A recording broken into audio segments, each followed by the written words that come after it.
Bienvenue sur Antenne Box, on se retrouve aujourd'hui pour débriefer le combat entre Ryan Garcia et Luke Campbell. Alors juste avant de commencer, mon compte Instagram s'est fait suspendre pour la deuxième fois pour une histoire de non-respect des droits d'auteur que je comprends pas trop vu que beaucoup d'autres ont republié ce contenu sans se faire suspendre leur compte, mais bon. Je prépare donc un compte de secours au cas où, parce qu'au bout de 3 suspensions, le compte est supprimé. Je vous tiendrai informé, j'ai une page Facebook Antenne Box si vous voulez avoir des infos, si jamais le compte disparaît.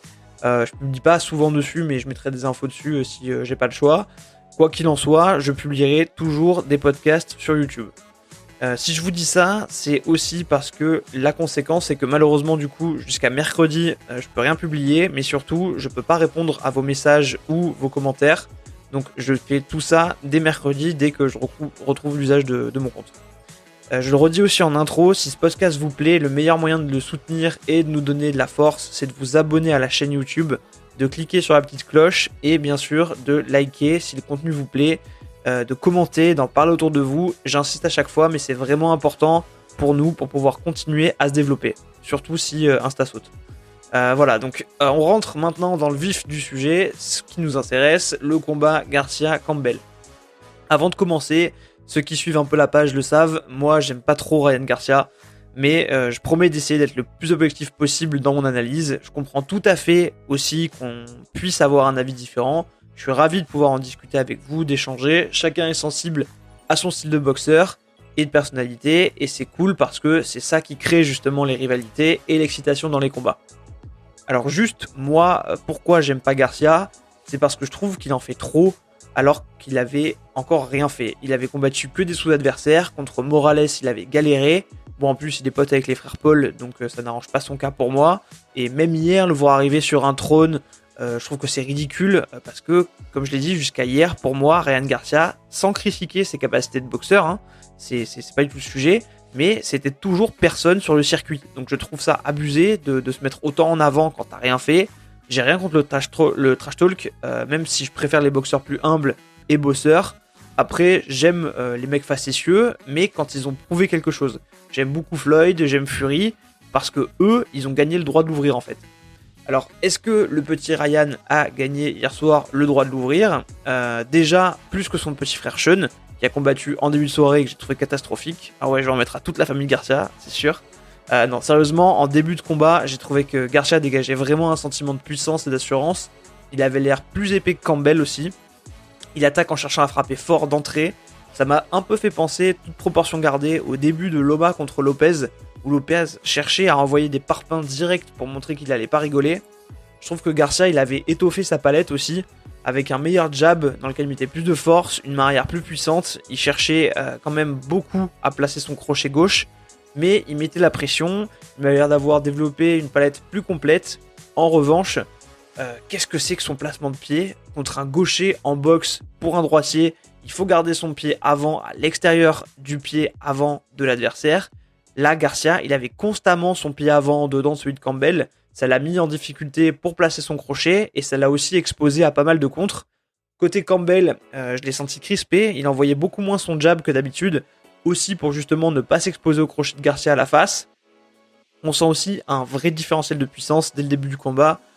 Campbell, il manque beaucoup de punch et je me suis dit que ça allait être très dur. Garcia, il semble plus détendu en tout cas, là où Campbell, il a l'air plus concentré et appliqué pour toucher parce que sa seule arme, ce sera de réussir à toucher Garcia. Ensuite vient le deuxième round et là, Ryan Garcia va au tapis sur un superbe enchaînement de Campbell qui arrive à cacher son deuxième direct à la face après le premier au corps. En boxe, ce qui crée le chaos, c'est pas nécessairement la force du coup, mais c'est surtout le coup qu'on voit pas venir et qu'on n'était pas préparé à encaisser. Alors là, Garcia, il est surpris, il va au sol. À ce moment-là, moi, j'avoue, j'ai hurlé sur mon canapé, à tel point que ma meuf est sortie du lit pour me demander ce qui se passait. J'étais comme un fou, je me disais que Garcia était peut-être finalement vraiment monté de toutes pièces et qu'on assistait à un truc de dingue.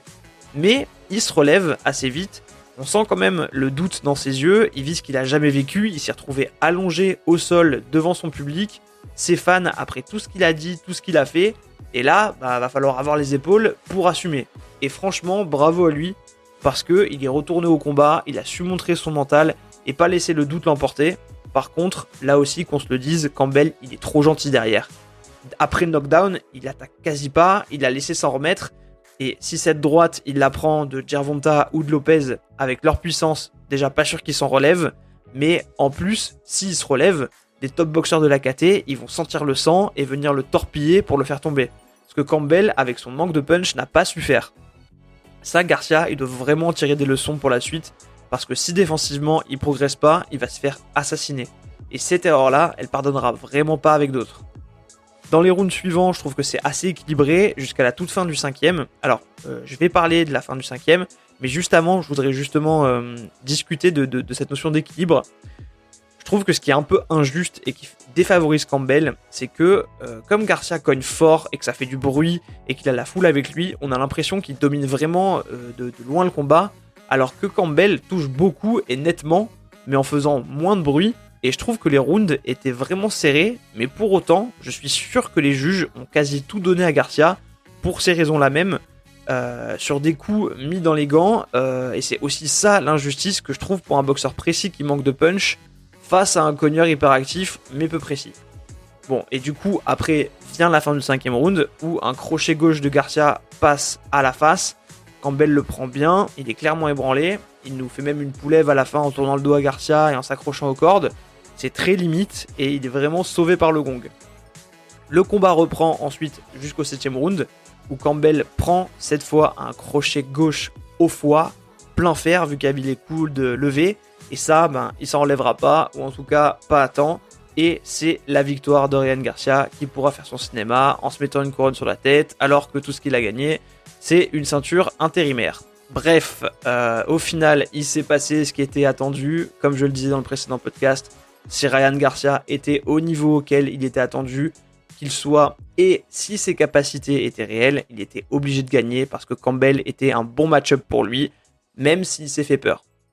Alors, je renie pas ce que j'ai dit, Campbell c'est un bon boxeur, même si il n'avait pas beaucoup de punch et c'était ce qui pouvait aider Garcia à développer sa boxe pendant ce combat. Il a jamais été mis pour autant KO avant, alors qu'il a combattu des adversaires solides. Garcia l'a fait. Donc franchement, respect à lui, gros mérite. Surtout de ne pas s'être laissé déstabiliser par son knockdown, je l'ai dit. En plus, par rapport à ce que j'ai dit sur l'impact qu'il mettait dans les coups et ce que ça provoquait chez la foule, je pense que même au point qui était potentiellement la chance pour Campbell de gagner, il aurait été devant, à mon avis, Garcia, si c'était allé au bout, parce que il avait trop l'avantage un peu de la foule et Campbell tirait pas assez son épingle du jeu pour pas instiller le doute en tout cas. Et je le voyais pas réussir à remettre Garcia au tapis.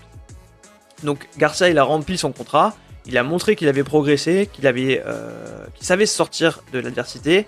Après, pour moi, il faut vraiment qu'il développe sa gestion du ring et son QI box, qui sont encore, je trouve, beaucoup trop insuffisants.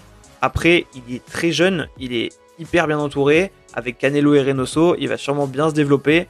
Il faut aussi qu'il continue à devenir plus complet, à développer son jeu défensif. Comme je le disais, face à un mec avec du punch, ça aurait pas pardonné. C'est pas un guignol, Garcia, c'est un vrai puncher, mais qui doit diversifier sa boxe encore pour continuer à aller plus haut. Il pourra pas compter que sur ses acquis, qui sont quand même solides pour un mec de 22 ans. Surtout, je le disais, le mec s'est quand même mis une pression tout seul de malade sur les épaules, avec ses vidéos, avec son discours. Il fallait qu'il assume, parce que on peut pas parler autant et après derrière se faire humilier sur un round en tombant au deuxième et en perdant le combat. Il a su avoir le mental pour pas flancher, et ça franchement bravo à lui. Je suis dur avec lui, mais mes respects, j'attends de voir la suite. Je pense qu'il vaut mieux qu'il s'attaque d'abord à un Hané, comme il a l'air de vouloir le faire, avant de se tester contre un gros puncher comme Tank Davis ou Teofimo Lopez. Garcia Lopez, quand Garcia se sera développé, c'est peut-être celui que j'aurais le plus envie de voir. La prochaine étape pour affirmer qu'il est un vrai champion, ce sera donc d'affronter un top de l'AKT qui a du punch. Donc je le répète une dernière fois, parce que je l'ai assez critiqué pour pas devoir le redire, mais bravo à lui, il a fait ce qu'il avait à faire. Je continue à pas être un grand fan, mais respect à lui, je suis vraiment curieux de voir comment il va s'articuler, comment il va articuler sa progression. Mais je pense qu'il a les atouts et l'entourage pour aller plus loin. À voir son prochain gros test. Voilà, c'est la fin de ce podcast. Je vous sors dans la semaine un podcast sur mes tops de 2020, probablement demain, donc n'hésitez pas à rester branchés sur la chaîne YouTube, vu qu'il n'y aura pas d'annonce de parution sur Instagram. Merci encore à ceux qui nous suivent et nous envoient des messages de soutien, ça fait super plaisir. Très bonne année 2021 à tous et à très vite sur Antenne Box.